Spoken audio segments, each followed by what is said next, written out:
Let's start here. The vibe, the energy of Red Spring Training, Andrew, so far is what? Exciting. Nothing less than exciting. It kind of shows you we're all ready to go, because I think you can count on like one hand how many guys weren't here early. We're already, we didn't get where we wanted to last year. With the new manager, with some new, faces in the clubhouse, some new teammates coming in this year, new coaching staff, like important to learn those guys, important to kind of, create that brotherhood early so that, whether you're up or down this year, like you're ready to go and ready to help the big league team win. First impression of Terry Francona is what? Exactly what I thought it'd be. Energetic, behind his players, wants the best for you, but he's also going to push you. He also wants 100% from you, whatever day it is. If you're feeling 50% of the day, he's like, give me 100% of that every day, and we'll have no problems. Come to the field ready. It's going to be exciting for sure, and I think it's a good kick in the butt for us. Do you think this team needed a change? I love DB. Maybe there's some stuff behind the scenes that I don't know exactly, but I really think that it came down to the injury bug plagued us last year. I really think that the one-run game losses hurt us last year too, because the previous year we were really good at winning the one-run games. So you could always make an argument for that, but do I think that's the only thing? Probably not. This team and this fan base, the expectations are high, considering the talent, considering Terry Francona's resume. Do you think the expectations should be high for this team? I think it should always be high. I mean, you really want to, have a great team coming in, and you want to have a great team going out and playing. I mean, you basically get paid to win. I mean, winning is the name of the game. And you're hoping we can bring like postseason back to Cincinnati, get into the postseason, win the division, all that kind of stuff. Those are the expectations that we always should have, because they set a nice goal for us and something that we can reach out and actually, touch. Do you think this team can win the NL Central? I do.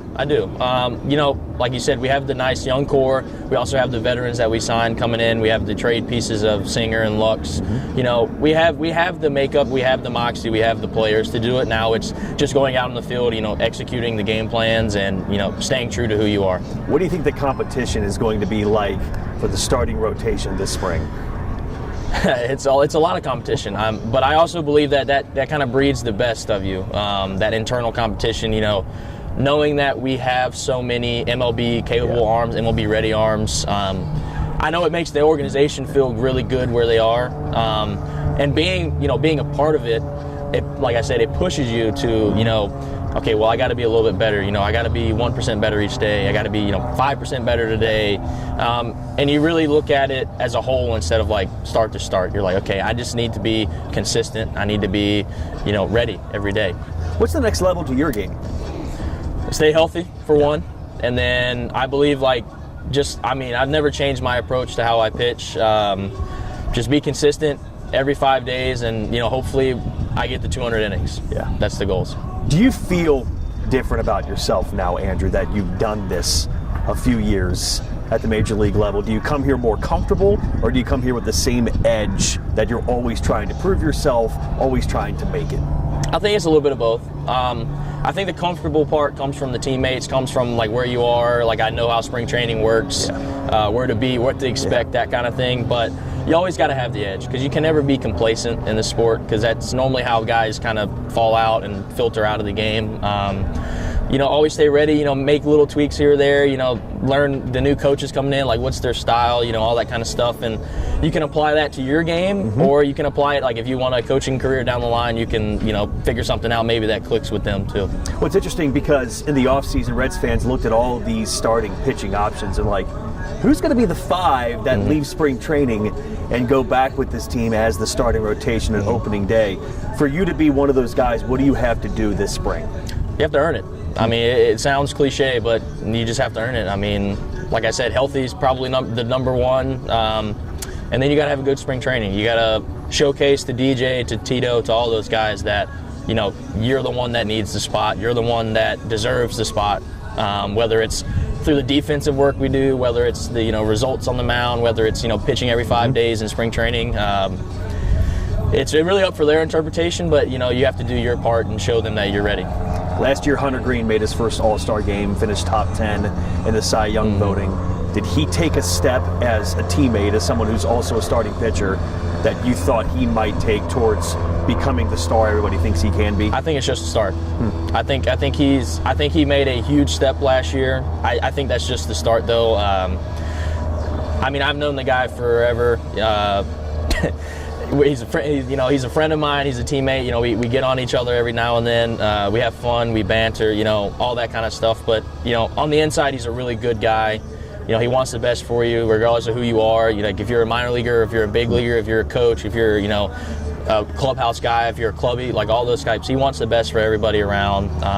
It just speaks volumes to his character and like how he's raised, you know, and in the manner of like how he's grown up. I mean, in the game, you know, drafted out of high school, like, you know, you kind of have to figure those things out on the fly out of that. He didn't really have the experience of college, so, you know, we kind of have some differing, you know, high school to college, but like other than that, like we see eye to eye on a lot of stuff.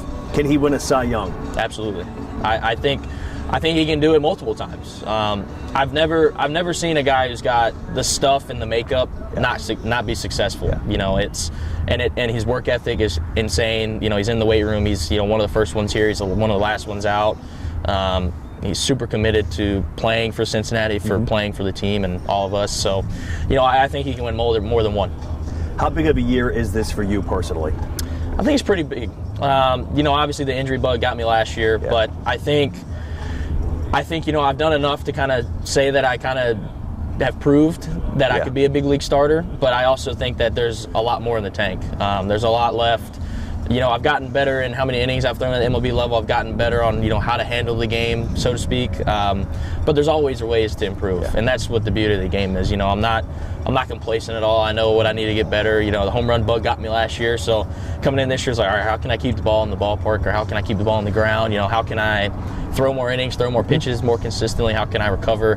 It's just little small nitpick things that if you really talk to a pitcher who really wants to get better, they can tell you a lot of things. So okay, without telling everybody in a TV camera how you're going to prevent giving up home runs, are there tweaks to your game that you can make to help yourself in those kind of specific categories? Yeah, location for one, not missing spots, or not missing as many spots. It's going to happen, but not missing as many.